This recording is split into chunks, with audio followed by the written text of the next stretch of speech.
Excellent. Well, thank you very much for coming this evening, and welcome to the EUCPCP series of lectures. This is the contribution from Puppet Animation Scotland. You will see that members of Puppet Animation Scotland are around, and they will be available for conversation later. Today's topic is the future of puppetry. It is going to be divided into four parts, four conversations. At the end of each part, we'll have an opportunity for questions, which will not be part of the online video presence. So please, as Aidan has said, feel free to ask any questions you like then, but also at the end, if you want to talk to anyone, please come up and chat afterwards.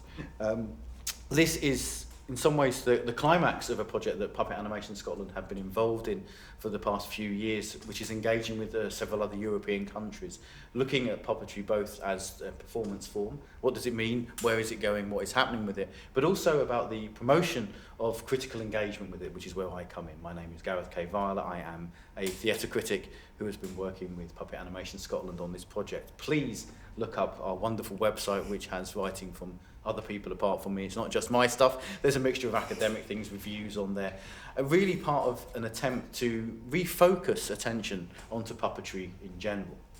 Now today we're going to look specifically, we have a panel. We have aimed to have a panel because, well, first of all, the alternative could have been me lecturing for 45 minutes, which, as many of my students who I've worked with over the years will tell you, is deeply painful. Instead, we've gone for something much more interesting. We have a diversity of different people from academic backgrounds, makers, we go from wood to technology, people involved in puppetry making work. So first of all, one of the things I wanted to start with talking about the future of puppetry is just very briefly a bit of an overview based on my own experiences in the last few months of looking at puppetry, engaging with it and reviewing. I'm particularly going to use the Edinburgh Fringe Festival, which is merely a month in the past but feels very, very distant now as the weather gets cold. I spent a month running around in the hot sun, seeing as much puppetry as I could. Again, very excited when there were shows that were actually allowing me to write about it. Through the rest of the year, it can be difficult in Scotland to get to see a lot of puppetry work. So this was an opportunity. In the programme, there were 70 shows that claimed to be puppetry. I will respond to that claim in a moment. And I went to see as many of them could. I think I saw 30 or 40 shows which had either the word puppetry in the title. There were shows called The Puppets. That was all the Puppet Death Show. That was, of course, great famous puppet death scenes, which is an international touring piece, but there were many other shows that claimed to be puppet theatre. Now, I use the Fringe just because, well, for Scotland it is the most dynamic and energetic time of year. There's lots and lots of things on, and it's a good sample of what is happening theatrically. There was advantages. The size is an advantage. The fact that it's self-selecting. Anybody can come to the Fringe. I think, I've done a show at the Fringe myself. So when you've got a critic who's actually making a show and putting it on, that's very, very open in terms of its entry qualifications. The negative side is, of course, there is a financial obligation, or the Fringe is very, very expensive to get here. So that does limit the kind of work that's available. The really, really big shows are going to struggle to come in and make money. So you're limited there. The other thing, of course, with the self-selection is that there isn't really always the support for the kind of work, particularly if you think about larger scale puppetry work, then there's just not the money there, and perhaps not the audiences. Things can get lost very easily. So there's positives and negatives with it. But we have these 70 odd shows. If you put puppetry or puppets into the Fringe website, this is what would come up. And the first thing that was noticeable is that we still have an emphasis on work for young people or children. So Basil Brush, the legendary Basil Brush, he actually did 2 shows here. He did one show which was the Basil Brush for Children show, which is something we see a lot of puppets aimed at young people, aimed at really bringing back memories of childhood perhaps for a lot of people. That is also combined with a slightly more negative aspect where the idea of a puppet swearing is generally seen as enough for a show. This idea of subverting the childhood way, but not in a very interesting manner. It's just some swearing and stuff. And there I would point to the Basil Brush adult show, which happened in the evenings, which was Basil Brush doing a swear and saying sexually crude things. And it's not great, a bit 1970s comedian style, not really what I wanted. On the other side of it, there were a lot of shows, I'm doing all the negative things first, there are a lot of shows where they claim puppetry, but what you really get is a stick with a bit of a face on it, or somebody moving their arm like this and saying that's puppetry. So there's a lot of work where there's a lack of respect, I feel, for the craft of puppetry. There's a lack of engagement with it as an aesthetic. as a way of actually thinking about what happens on stage. And people want the idea of puppetry. It's obviously something that's attractive. There wouldn't be 70 odd shows saying that puppetry's a thing if people didn't want to see it, but then what you really get in terms of the actual puppetry is deeply disappointing. I would say that. I hope I'm not being too harsh, but I do think there's space for craft and there's space for skill. Hopefully the artists will back me up on this. So that was the sort of negative sides of it. I mean, the positives, I'm going to have a look at a bit of paper to find out what that's it. I've got a lot of challenges here. What's the problem? Okay, so the first one is I was talking there about the popularity and the diversity of subjects that are being covered. There was a great opportunity for the puppet to bring in an element into a theatrical piece that really changes what's going on the stage. I saw a lot of shows that were exploring sexual identity was a big one this year. There were several shows that used puppetry in a way that really spoke to questions, which is a big contemporary question about diversity of identity in various ways. Also using puppetry in terms of dealing with neurodiversity. That was another one as well. Great stuff. And the puppet there really speaking to its wider role in society. There was one show which was called the Depression Cure Show. And I always cite this one because they very much used the puppetry and the nostalgia of the young person's puppets, but did it in a way that looked at the puppet as almost like a therapy aid. And I found that kind of stuff really fascinating. So that kind of possibility really was showing up in the Fringe, and there was something wonderful about that. But above all, I think what really excited me was the fact that people want to see puppetry. There were audiences for these things, and that is one of the most exciting things. Okay, so that is really quite enough from me. The question of the future of puppetry, I guess I've spoken a little bit about the present puppetry, what was happening in Edinburgh. Obviously that doesn't reflect what is happening more broadly in Scotland. I'm kind of deliberately avoiding that, first of all because we have people speaking in Scotland, from Scotland, rather than me giving my critical opinion and telling you how it's going to be. But also because it's not going to get me into any controversial territory, because we can always blame the Fringe on the people turning up from England and internationally. It's their fault if it's not good enough. So what I'm going to do, there's four stages. What is puppetry? I'm going to actually ask, first of all, my three panel members to introduce themselves. Jessica, would you mind going first? We agreed that you were going first, so who are you? Great question. Hi, I'm Jessica Innes. I'm a performer and puppeteer and multidisciplinary artist. I originally studied as an actor. I have an HND in acting and performance, and I was a member of the Royal Conservatoire of Scotland's Theatre Company. Back in 2015, I signed my first equity contract as an actor and did a couple of 5-star shows for a few years before volunteering in an art centre in the south of France called Santa Maria in Ailette. Through there, I became aware of so many incredible physical theatre and puppetry festivals. So when I came back to Scotland, I enrolled in the diploma in physical theatre practice at Summerhall.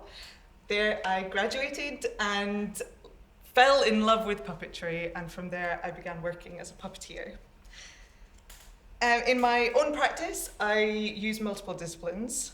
I train in aerial, focusing on dance trapeze. I work with two prominent aerial theatre companies called All or Nothing and Roundbank Environmental Arts. And with these companies, I worked in multiple roles with costumes, transcribing, performing, stage managing, and teaching. And ultimately, it is one of my ambitions to create a production that uses aerial and puppetry.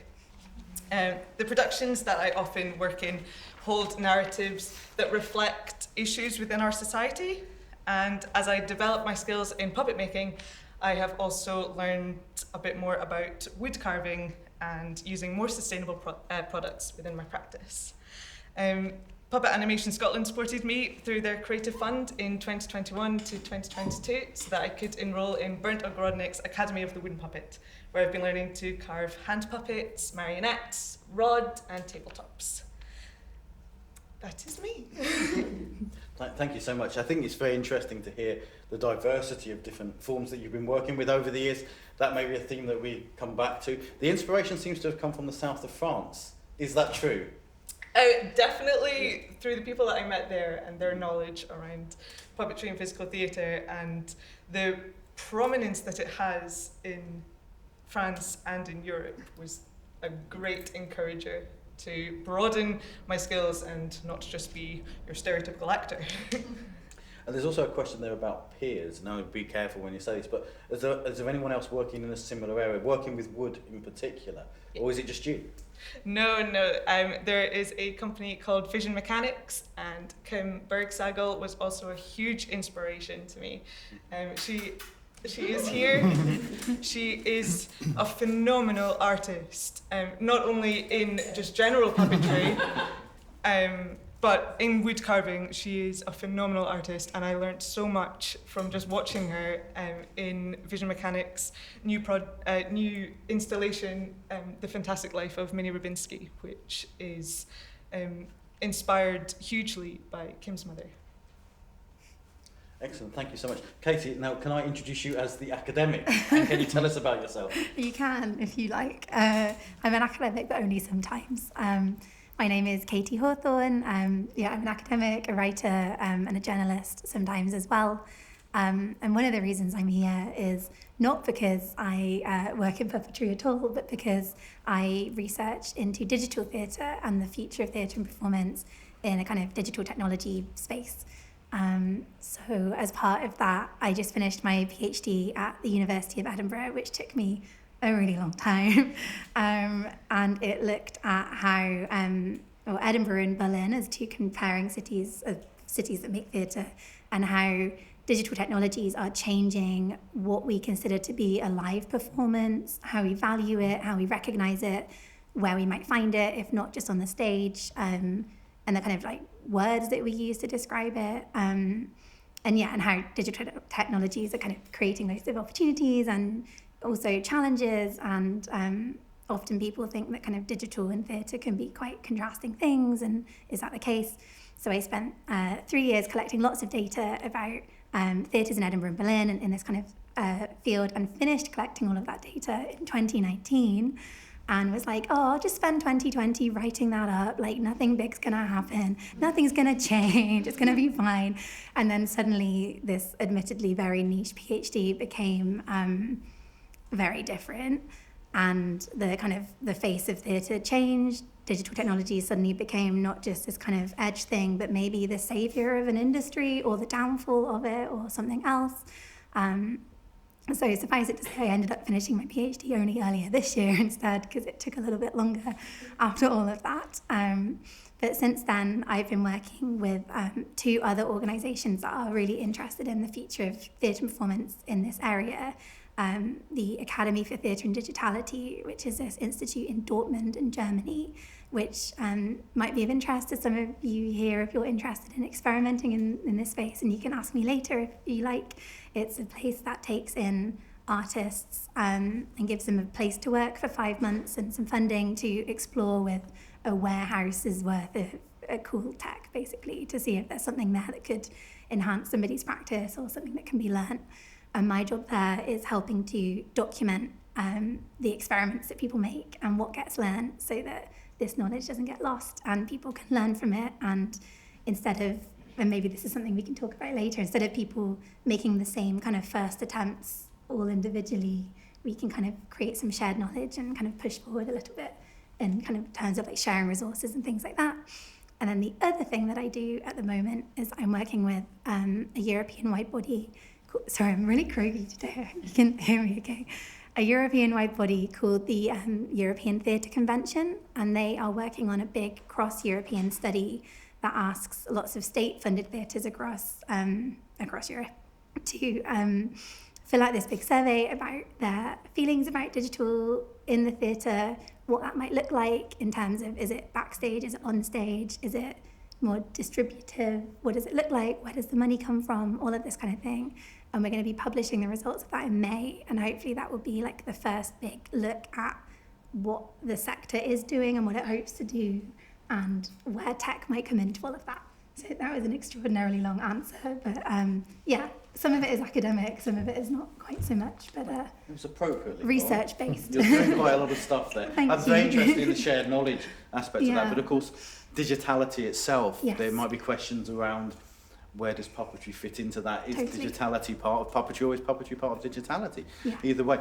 Forgive me for rushing. Mark, would you mind introducing yourself? Yeah, of course. Hello, I'm Mark Whittaker. I'm a puppeteer, puppet director, puppet movement consultant. I've been doing it for about 33 years, so you could say that discussing the future of puppetry, my future's mostly behind me. But hopefully not all of it. Hopefully there's still a bit more to go. I started out many years ago. The first thing I did was a show called Button Moon with a company called Playboy Puppets. And then I spent a long time working at Norwich Puppet Theatre with Louis Boy when he was director there. Went on to work with Horse and Bamboo, Mask and Puppet Theatre.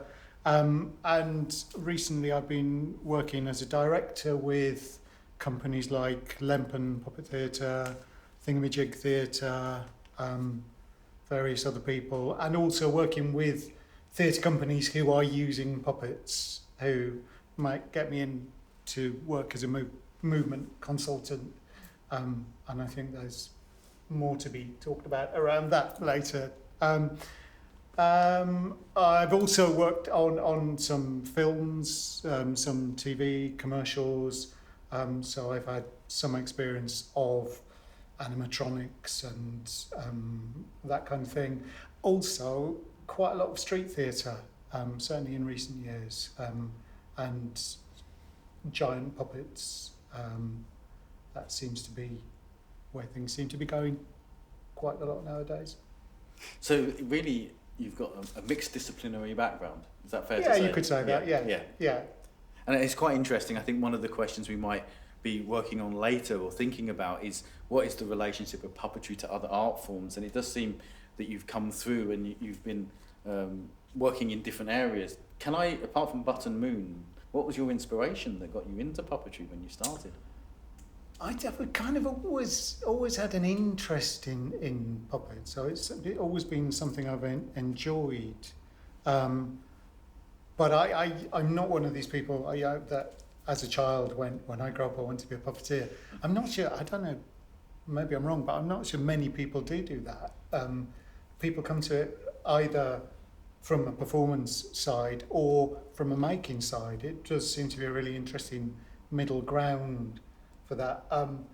There are a couple of people who we'll mention as inspirations, because there are two performers that in my life I've watched and gone, I need to get better or give up if that's the level we're at.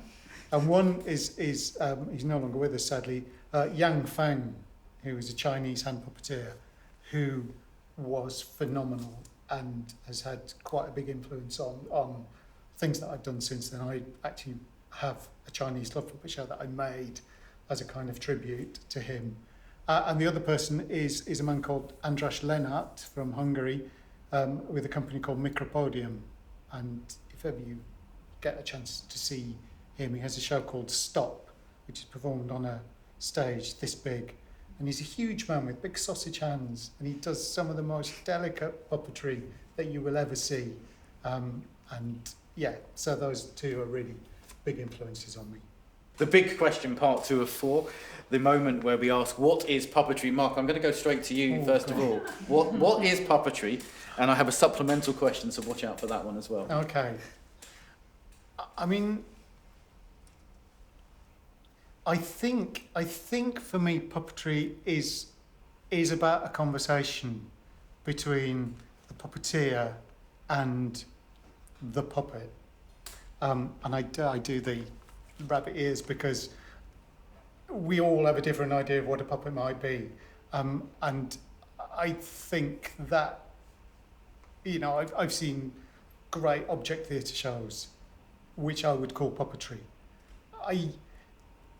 I've even worked on a show where I was doing the lighting back in the olden days when you had slidey lighting. And I believed at the time, and I still believe, that actually what I was doing with the lights was puppetry, because it was sort of storytelling. But I think that it's a two-way conversation that I think makes puppetry. That I was saying earlier, the worst kind of puppeteer is the one who goes, I have this puppet and I will make it do that thing. And the most interesting kind of puppeteer is the one who goes, I have this puppet and I'd like it to do that thing, but if on the way, it's done something that's actually more interesting than I could have thought of, and I'll go with that and see where that takes us. And obviously, you've got to be within a structure. If you're telling a story, you need to get to there, but you can go the more interesting way if that's what the puppet tells you it wants to do. And there are definitely times in performance when you will something will happen and you will go, I'm sure that didn't come from me, but it was much better than anything I would have thought of if I'd been trying to. So yeah, I think it's about a conversation between the puppeteer and the puppet. Is that the same for you, Jessica, or do you disagree vigorously? Awfully, no. But I would say that I think it's a three-way conversation. The audience is also, we need the audience to believe in that conversation as well. I've also said, depends on what you think a puppet is and what is your definition of a puppet. Currently, my definition of what puppetry is that it is the moment of suspension of disbelief within an object's abilities. I think is where I sit at the moment, on where that moment of where those conversations meet, and it's that magical creation. Of course, my next question, a typical critical question, which is absolutely irrelevant given what's just been asked, which is, can puppetry exist without puppets? Jessica, would you like to slap me down for that rather stupid question, perhaps? Well, no question is ever stupid, as I was always taught in school. I think there's a difference between when is a puppet a prop and when is it another character within this story. Does something push the narrative forward if we're looking at a theatre piece and there's a strict linear narrative, then I guess without something driving that narrative forward, then that it's just a prop on stage.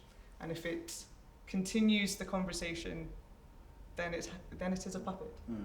So really puppets can be open to being great in many things. Katie, in terms of when you were doing your research, first of all, were you looking at many puppetry shows within that research? Well, not intentionally, I should say. I'm sorry, it just wasn't the first thought I had. But actually, over the course of looking at where digital innovation was happening in the theatre, now when I look back on it, I can see that actually a lot of those shows you could maybe consider puppetry, although I am wary of now explaining what I think puppetry could be. But I've seen a lot of innovation to do with robotics particularly, and I guess that could maybe spark a different kind of conversation. It's like, is it puppetry without a puppeteer? Or to what end can the puppeteer take their hands off and leave something to progress that narrative, like you were saying. There was like a big show in Germany a few years ago where it was as if an author was giving his book tour, but he didn't want to do it, so they made a robot that looked exactly like him and programmed it to do the book tour for him and like sent it out. And there was a great moment at the end where, talking about suspension of disbelief, the puppet robot would say, well, thanks for coming, everyone. Well, let's give yourselves a clap because there's no one else here but you. And then the audience would go like, I guess we'll call this to an end. And that always persuaded me, at least, that there'd been some kind of extra suspension going on there in that moment. But whether or not you could call that puppetry, I guess, is up for debate. But when I was looking back over the types of shows that I'd seen using digital tech in really interesting ways, a lot of it was exploring the limits of what object theatre could do, I suppose, or like where the roles of the people were in the room, which I think is really relevant to both of your descriptions. So yeah, there's something very exciting about the idea of a robot as puppet, because that may challenge the notion of the relationship of the human to it as well, but at the same time there's a suspension of disbelief because you're believing in the robot's agency or existence, perhaps. It was quite uncanny. Yeah. You were like, well, he's in charge, of this room. So, yeah. And it really strikes me as well that digitality itself, the experience of creating something through a digital means, there's obviously a programmer, so there's still a human being there. Totally. And it's the element the way that, to me, it's the most interesting thing is how far can the audience see that human touch, which I think is maybe also applicable to other kind of more traditional definitions of puppetry, is like how do we read what's happening on stage as the work of a craftsperson that has to some extent predetermine what's going to happen and also has to leave an element of chance, because that's what theatre is at the end of the day. Yeah. Do you leave an element of chance in your work? Well, Yeah, I think there's always an element of chance. And I think sometimes that's planned, sometimes it's not. But I mean, certainly, it's mentioning this Chinese hand puppet show. I know there are things that I do in that are kind of on the edge of what I'm capable of. And I know there's a chance that they might not work. And it won't be a complete disaster. An audience may not even notice that it hasn't gone quite how I wanted it to. But there's a chance that it might work. And if it does, then they'll notice that it's a lot better than, So I think there's always an element of chance. and does that extend, because when you're carving your wooden puppet, does the wood speak to you, or are there accidents that happen that are positive ones? That is something that I've learned through carving, is to stop the happy accidents and learn how to make a definite, this is what I want and this is what I want to create. If the puppet suddenly loses an ear, I can no longer say, it's because the wood's told me to. I'm just really bad at carving. So, yeah. But then you've got your Van Gogh show straight away. Exactly. With that is it. Exactly. So that's a happy accident that can work. But there's something again there about the craft of it. And obviously, we're not sort of putting a contrast there with your work, but the idea of craft and skill and development and those things being very, very important. The presence of the puppeteer, whether actually on stage or whether hidden away, seems to be important, and the presence of the maker as well in the carving process, the agency that you're showing, and not just like if I had to go and then do random stuff that happens and it looks like something, doesn't it? And in that sense, I wonder whether there's a question here about where power resides, because there is this question, Katie, that you've suggested that the robot has a power. Now, who gives it that power? And in the same way, who gives the puppet power? Are you giving the puppet power? I think, yes. Yeah, I mean, obviously you are the kind of physical force behind the puppet. But whether you're completely in control, whether it has some agency. I mean, I suppose thinking about a robot, a programmed robot, I think that's kind of, for me, the dividing line. If you've got a robot and somebody somewhere is operating that robot, is influencing that robot, then it's puppetry. If it's been pre-programmed, it's a bit like music. You know, if I'm playing a piano, which I can't, if I was playing a piano, that would be live, that would be me doing it. If it was a keyboard that could replicate what I'd played and I walked away, it's exactly the same performance that I gave. But is that, I don't know, there's something about live as opposed to recorded, as opposed to programmed. I don't know, I'd be interested to see what other people think. And where does the audience come in? Do they give life to the puppet or the robot, do you think? I do think so. I do think they do. It is one of the beautiful things about theatre and something that's live is that it can never be replicated. You'll do the same story every night. You'll say the same words every night. You'll probably, a dancer will do the same choreography every night, but there will be something slightly different. And I think that is the beauty of it, and something that I don't think can ever be replaced. And as much as we enjoy cinema and new technologies and new robotics and animatronics, and I think at the end of the day, we will always come back to something that we can go, but that could have gone horribly wrong. It's like if we go back to Ariel, we could watch 1 million performances of an aerialist and go, well, yeah, we know that nothing bad is going to happen because this has all been recorded, and if something tragic happened, then the recording wouldn't have gone ahead. But it's that build-up of the anticipation of, have they wrapped themselves correctly? Are they about to drop? Do they know what they're doing? The puppet as well. I've done rehearsals where the puppet's head has come off, and it's like, well, that's that today. And we don't want that in a children's show, obviously, otherwise we show a darker side of life that we don't want to show. But those moments of like anything could happen is the beauty of where the audience is part of that, because otherwise we could just do what we do and that anticipation is removed. Katie, I'm just very quickly going to say that I think in your study you thought about questions of liveness. Yes. And could you define what liveness means in some Absolutely way? not. Yeah. The way that I like to think about it, and this is really a test for me to do this really quick, is that I think of liveness as like a set of tools for performance now, rather than a thing that's like on or off, or it's there or it's not. And you can find it in so many different ways of performing or receiving a performance as an audience. So like it could be in that fear that something's going to go wrong, which you can totally exploit, which we know. And actually that robot author halfway through has a malfunction and then it's like, nah, just kidding. And everyone's like, oh, thought the robot was broken. So you can still make it happen. And I would argue that that is a live feeling. It's just been planned or produced in a slightly different way. But yeah, the way I see liveness now is like a set of performance tools that you can choose to employ in different measures and tricks, and that digital tools just offer us an additional set of techniques to tap into or feelings to employ that you can use to bring out that liveness feeling more, rather than it being a thing that's magically gone sometimes or there. I think there's some really interesting.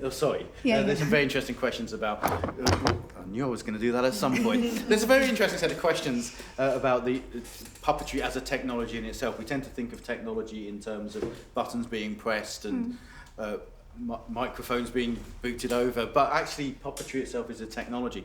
Next set of questions, otherwise part 3. And which is an audience response question. We have Katie talked a little bit about how people have responded to your work, which is very positive in the post-COVID age. I think I'm the first person to mention COVID, which is great. That's always a winning moment. So, Mark, can I ask you about audience response? How do audiences respond to your work? Yeah, well, it's interesting thinking about from what we're talking about here. And yeah, Jessica, you're absolutely right. It is a three-way conversation, and yeah, you're absolutely right too, that the audience is always an important part of that. And I think in some ways this goes back to the whole live thing as well, is that the best show is the one that you come off and you go, well, I don't feel like I did anything there. I don't feel tired at all. Because there's been such a kind of energy loop going on with the audience that actually the show feels like it's doing itself. And equally, sometimes you come off stage and you go, oh, I'm exhausted after that, and you go, oh, that's because I didn't get that going this time. And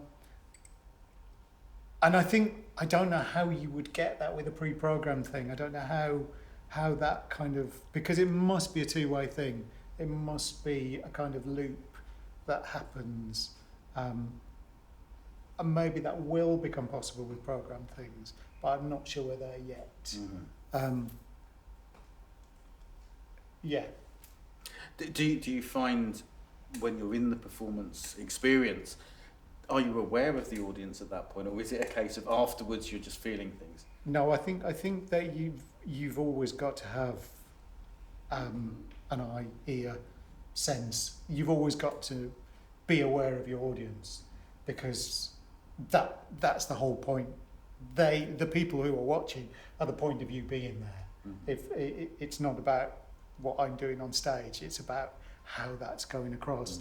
And I think it again, going back to something Jessica said, you can do the same performance 100 times, and you can think you're doing the same performance 2 days in a row, and one day it goes absolutely brilliantly and the next day it doesn't, and you go, I had no idea, I did the same thing, the timing was the same. And it's about the audience, that for that audience it needed to be slightly different. And that's the reason that I'm still here 33 years on, because you can never get it right. You can never do the perfect thing and go, that's it, I've mastered this now, I'll move on. You're always going, if I'd just done that, then it would have been. That's what keeps it interesting. Is that what keeps it interesting for you, Jessica? You're nodding vigorously. Sorry, I do that. Yes, yeah. I want to jump on the COVID and audiences after a pandemic, which was really interesting to watch. So at Christmas, I did a show with Tortoise in a Nutshell called Hibernate, which was for 2 to 5 year olds. And for that age group, of course, living through a pandemic for the majority of their lives, I was unsure about how they would react. It's notorious when you're working with children that you always have a stage invasion because there's something on stage which is fantastic and people want to go up and see what it's all about. And especially with the believabilities you were mentioning about the puppets. I was puppeteering a mouse who was a very old little mouse and was very timid about going outside and just felt like, no, I've done that now. I'm going to spend the rest of my life hibernating in my nice cozy house and I don't want to go back outside. Again, a kind of reflection on modern day, out of the pandemic, how did we all feel about suddenly going back outside? And the children, there was one little girl who turned around to her mum as soon as she saw us on stage and said, "Mum, it's a real movie." Which I thought, gosh, your entire learned life so far has been through watching a screen. So yes, this is a real movie. You're about to see things that could happen right in front of you. When Mouse starts to get really excited, he meets Squirrel, and Squirrel wants them to come to the Christmas choir and play an instrument with them. Mouse again, suddenly, after getting so much confidence and feeling really excited with Squirrel, suddenly backs away and goes, I don't want to do this anymore. It's important also to know that Mouse doesn't speak. Mouse just squeaks as well, but it's all through physicality that Mouse didn't want to go outside.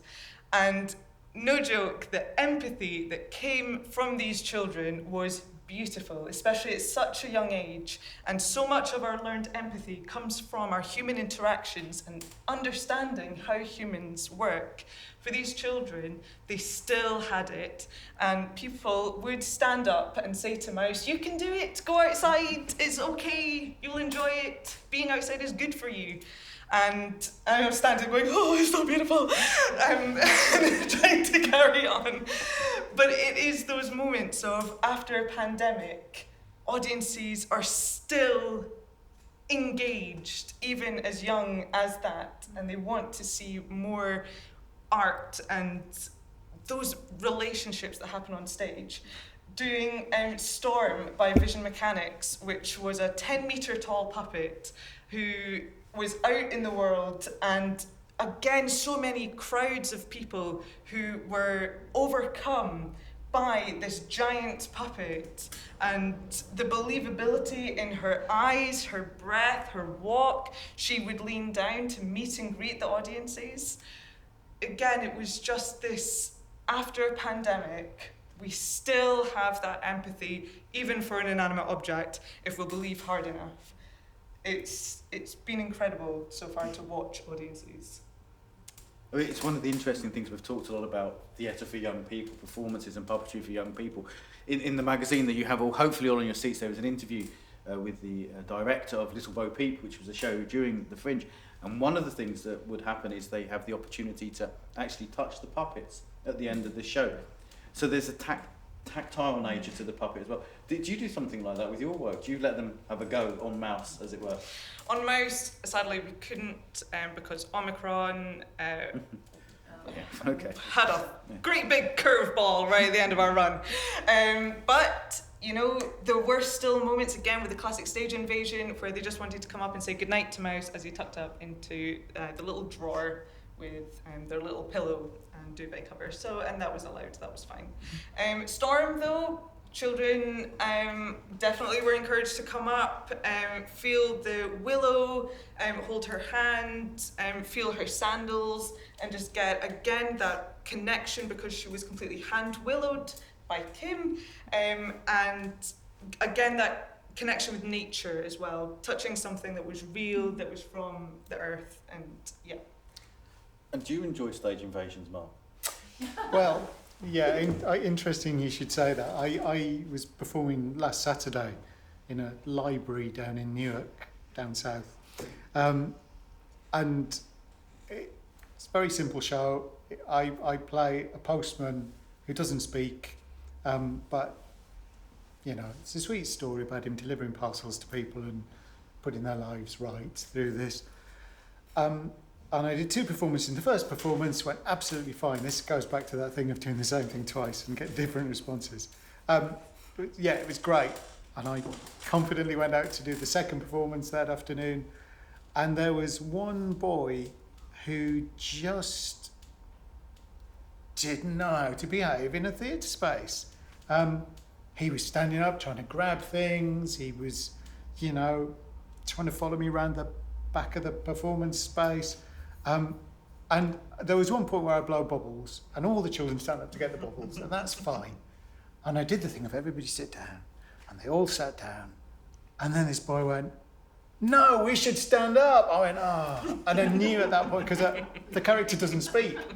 And I went, "There's nothing I can do now, because if I make him sit down, it becomes a game." And in the end, he was just kind of running circles around the audience.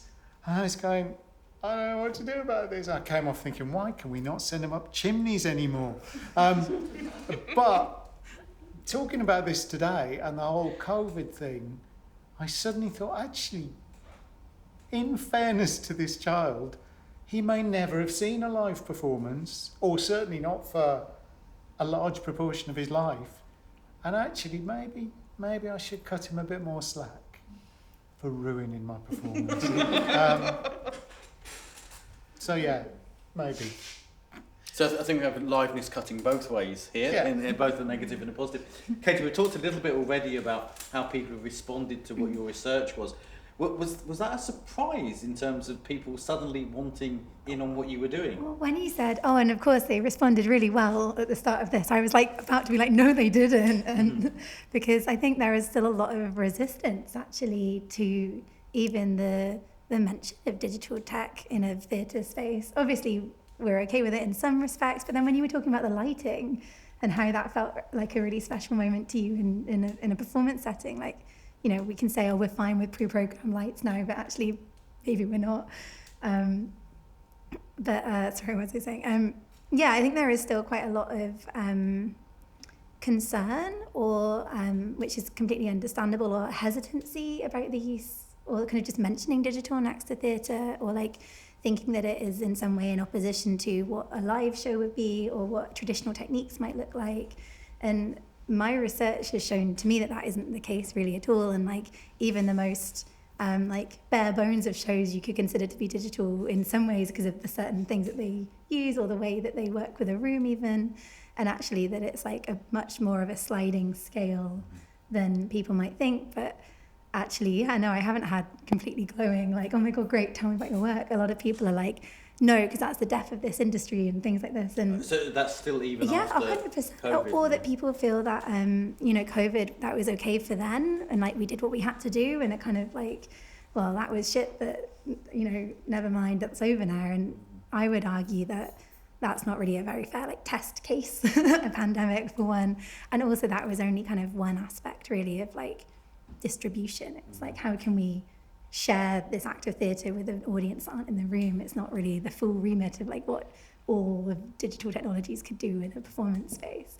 And so I actually find that I have to work a bit harder now to like explain why it's still like interesting and exciting, and like isn't just like over, or like isn't a kind of confrontation to like what we consider performance to be. And like, yeah, so I would say we're in a really, really interesting place with it now that has been complicated a lot by what's going on, but it isn't like universally like, yes, great. But it does also seem that the research you're working on at the moment, that seems to be you could be engaged with promoters. Yeah. Is that something promoters are interested in speaking with you about? Are promoters engaging with what you've done? No. Sadly. But they ought to be. But they ought to be. I think there's a lot of concern that it's hard to do, or hard to arrange, or hard to organise. And like, actually, something I'm going to be looking into next year is producing a couple of works by people that I've seen that I know are quite portable and easy to do, and it's not this like big barrier to staging it that people might think. So yeah, I think there's quite a lot of like people are like, oh, that sounds difficult or expensive, and increasingly it's neither of those things. But so really, you're taking on a bit of an advocacy role. I don't know how not always. I mean, I think you can still make like terrible theatre Oh, with of course, digital that's tools. always Like, possible. I'm not here to say like it's all going to be great, but it's just I would like to show that there isn't this like kind of either or thing, and that there is quite a lot of useful things that we can adopt, or like just cool experiments that people can make, and that it doesn't also only have to be the kind of like a remit of super well-funded performances that have loads of time for R&D and loads of money to experiment with, like investing in like kind of flashy like mocap suits and stuff like this. Do you know what I mean? That it is actually like you can do so much with your iPhone that I would class as like digitally aided theatre performance. So yeah, I don't know how I became like an advocate, but maybe I am, you know. Okay, so. well, it was, of course, I was naming you, and I apologise No. for that. I'm also interested, though, that sort of leads me into the idea of how do promoters respond to the work that you're doing, Jessica? Is it a positive experience in terms of people wanting to put your work on or finding spaces for it? Currently, I'm at the place in my career where I get. What do people do? They hire me. I was about to say I get bought. Yeah. No one buys me. I get hired by other people. So, so far the work that I'm involved in is engaging promoters and programmers. And I have an idea for a show, and hopefully promoters will want to promote it. Excellent. Does it have a digital component? If that is what the promoter wants, no, I'm kidding. I think that maybe another sort of discourse around how much you speak to a promoter and how much you work with what they want and what their commission is. Mark, you've obviously worked at different levels. How do promoters get on with you? Well, I'm managed, thankfully, to have an entire career still, like Jessica says, not engaging with promoters at all. I've been freelance and have been employed by people and haven't really had to engage with that. What I have noticed as a general thing over the course of a very long life is that when I started out, you would do a theatre tour and you would be working 4 or 5 days a week in theatres. Or if you did a schools tour, you'd be definitely working 5 days, and quite often you'd be doing 2 schools a day. So you could easily do 10 schools a week. I don't think that's possible anymore. I don't think anybody does that anymore. You know, you're lucky if you can get every Saturday booked in a theatre show. And that's why I think increasingly the work I do seems to be street theatre, because that seems to be where the funding still is. Because obviously if you're a council, if you put something into a street theatre event in a park, you can say we had 10,000 people through the door. Look at the what's the word? Not outreach. Engagement. Look at the engagement we got there. Whereas if you put something on in an arts centre and 90 people come, then it's a lot harder to justify, if there are any arts centres left, because a lot of those have gone. But I think street theatre, giant puppetry, seems to be on the ascendancy at the moment, and that's and I think it's important that in that shift we don't lose the skills that we've got as a community, as an art form, of the theatre shows, and Okay, so finally, on to the final question. Finally asking about the future of puppetry. I guess, hopes, Jessica. What is your hope for puppetry in the future? There are quite a few things. I would really like audiences that there was just more of an understanding about the techniques that are involved in puppetry, and that it's not that, even in building a puppet, that there can be a lot of conversations around just that could just be a stuffed toy off the shelf and someone brings it alive, which is a total skill and a legitimate skill and is fantastic. But there is also so much research into how we imitate life, the realism that comes from it, the believability. And I think what Jim Henson did with the Muppets was a fantastic statement in puppetry. He's a genius for what he created, but a lot of audiences get into the perception that nothing happened before Jim Henson and nothing happened after Jim Henson. And there is a lot more to puppetry than just a Muppet. Not saying that Muppets are not fantastic, because we all love the Muppets, and if you don't, then have a word with me outside, because they're great. But I would like, to summarise, I would like more, sorry, I talk so much. I would really like, what comes from understanding puppetry is the education around it, and we need better education for people to become puppeteers, to learn that craft, to become better puppet makers, again learning that craft, and for how puppetry can really have a beautiful way of storytelling, a narrative, not even just making it pretty, but we can also do great political statements, really harsh parts of life that we don't want to talk about.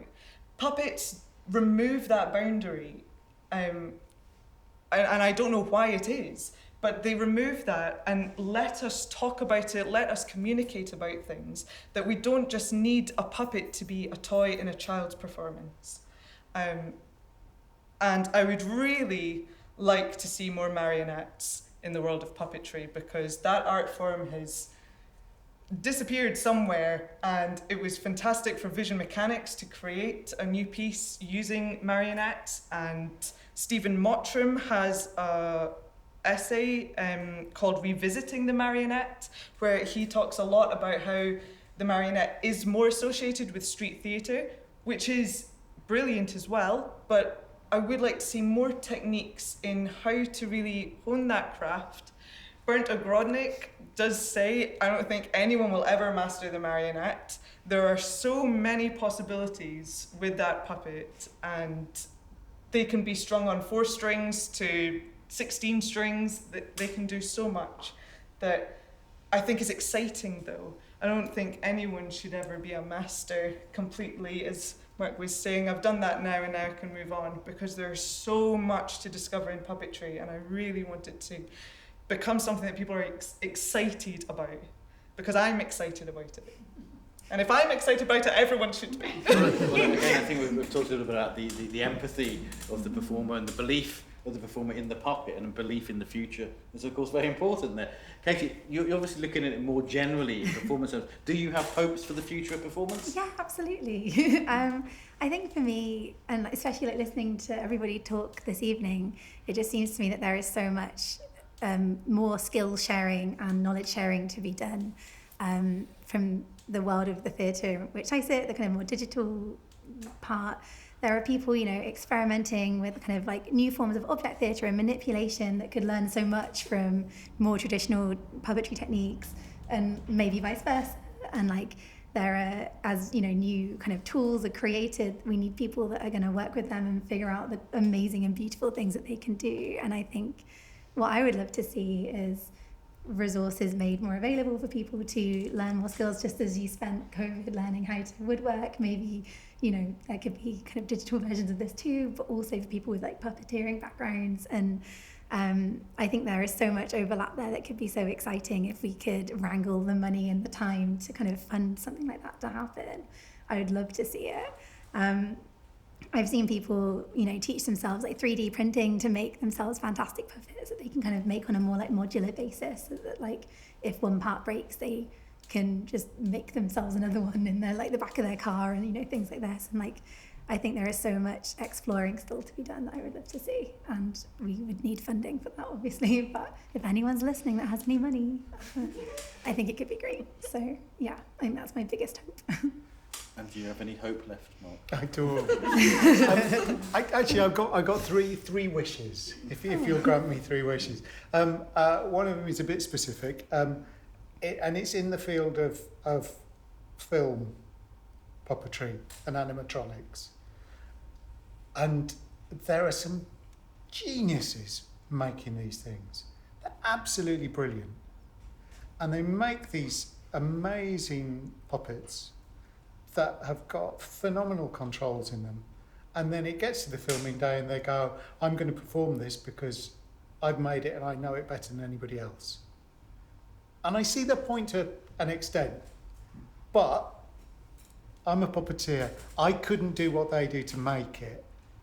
And I do think, actually, hand it over to a performer.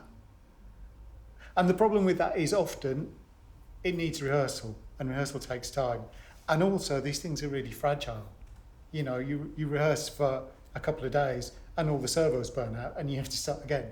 But I just think we could get so much better in that more technical side of puppetry by doing that.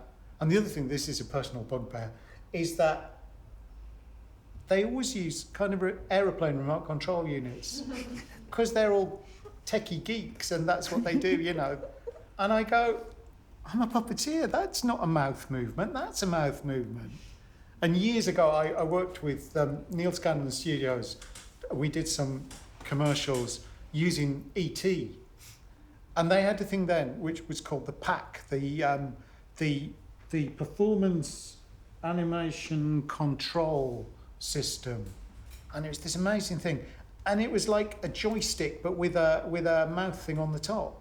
And so you could just lip sync as you would with a puppet, and that would transfer to the thing. But you could also do fancy things with you know, other movements by using this joystick. And I thought, oh great, that's where we'll go. That's where we'll go, because that's a logical step. But no, we do this stuff, and it doesn't work for me. So that's one thing.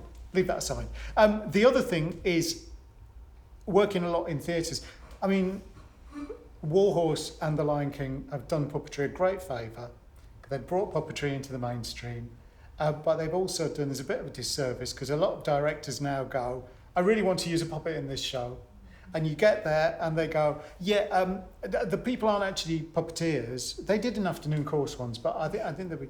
and then often you'll go, well, okay, so who's making the puppet? And they go, we've got a really great stage management team. And then you're thrown into this thing, a performance put on stage with this puppet, and they go, make it do the thing. And they try it, and they try it again, and the director goes, yeah, that's not working, is it? And I've had a number of situations where I then kind of have to jump on and take the puppet and, by the skin of your teeth, show that it can work, and then step back and do that thing. So I think as puppeteers, one of our jobs that we need to do is teach directors how to work with puppets, because they'll get a lot more out of it, and puppetry will get a lot more out of it. And the final wish is that and it happens on a cyclical basis, a new company pop up, and they start making things, and they invent everything from scratch. And they get to a point, and another company pops up, and they start, and they invent everything from scratch. And I just wish that as a community, we could share those skills. We could, I mean, those of us who've been doing it for a long time, we're quite happy to answer questions. And it might just save a bit of time. And rather than starting from the ground every time, let's start from a bit further up. Let's go, oh, those things don't work because of, but if you do this, great, well, we'll start from there then. And I just think it would help. That's absolutely chimes with what you were saying, Katie, about actually building an almost database or community where these ideas are being shared. Now, I know the last question I was going to ask is, what strategies do we have towards these things? But I have a feeling that might be a difficult one to answer, and it might be something that's more interesting as a conversation more broadly. But do you have any strategies, Jessica? Well, there's only very few courses that are going on at the moment that allow people to learn about puppetry. Curious School of Puppetry is a fantastic one, and the main one within the United Kingdom. It's an 8-week course, so it's super intense and has brought out a lot of highly talented and skillful puppeteers. Bernd Ogrodnik, he created the Academy of the Wooden Puppet, which Puppet Animation supported me to do through their creative fund. And I have a puppet here, which I made. So do not judge me. But this is a little hand puppet. So she has many flaws, but this is her. And through this course, there is no course like this in the UK. No one is teaching this skill, and especially in today's climate around the climate crisis, if we could use more sustainable products in our practice, that would also elevate this industry in how it is in tune with this world and what it can offer. So these are my 2 sort of strategies at the moment that I know about. 2 great courses. Bernd Ogrodnik's one is virtual, so it can be accessed all over the globe. And Curious School of Puppetry, but I would like to see so much more. Well, I think to a certain extent, your third wish, you were offering a solution as well as a challenge. I think so. I mean, I think because with the best will in the world, places like Curious School, you can train people into puppetry, but then where do those puppeteers go? Because I think things have changed from, when I was starting out, there were companies like Playboard who would have a cast of 5 or 6, and, Norwich Puppet Theatre who would have several tours going on, and I think it's become a lot harder to slot in. It's almost like we're skilling people up, and yet what's the next step? You have to set up your own company, which takes on all kinds of other things as well. So in some ways, I suppose what I'm suggesting is, once you've got your company and then you go, we have specific things that we would like to know, find those things. Mm-hmm. That's the time to get people in to help with that journey. So it's kind of a more specific, more targeted training, if you like. Katie, do you want to add something very briefly at the end? Sorry to you last. I have a big point to make, so I'll let you great. go first. No, I mean, I think that's a problem across the theatre industry more broadly, isn't it? That we have a lot of schemes to facilitate people emerging, and then you emerge into an ecosystem that isn't really designed to keep you going after that. And I personally have no strategies for fixing that, but I completely see what you're describing, and I can see it across the board. So yeah, it's definitely a problem. But if you have a big solution, Gareth. Well, I don't have a big solution, but really returning to when I was talking about the fringe earlier, one of the things that shocks me the most is the lack of community between different companies. It really sets up a competitive model in many ways for what is happening. So again, I will point to the magazine that is at your feet at the moment, probably, or in your bags, where there is a variety of different conversations with different companies. And there's an opportunity there for groups to come together and have communication and move forward. I think the EU CP is part of that process of engaging, in this case, across nations, but even across a single nation or a single country, even single areas. That ability to work together and recognise that developing together, everybody, I think that it's a horrible phrase because I know it's being used by the current Conservative government, but when the tide rises, all of the ships go up as well. Now, in trickle-down economics, that isn't going to work, but I think it can work in the nature of theatre. And as we've seen today with the questions that have been asked and the contribution of time, that really is something that can move us forward. So thank you so much for coming today, and we now have, rather than asking general questions, should we dissolve and have a drink and have conversations instead? Thank you.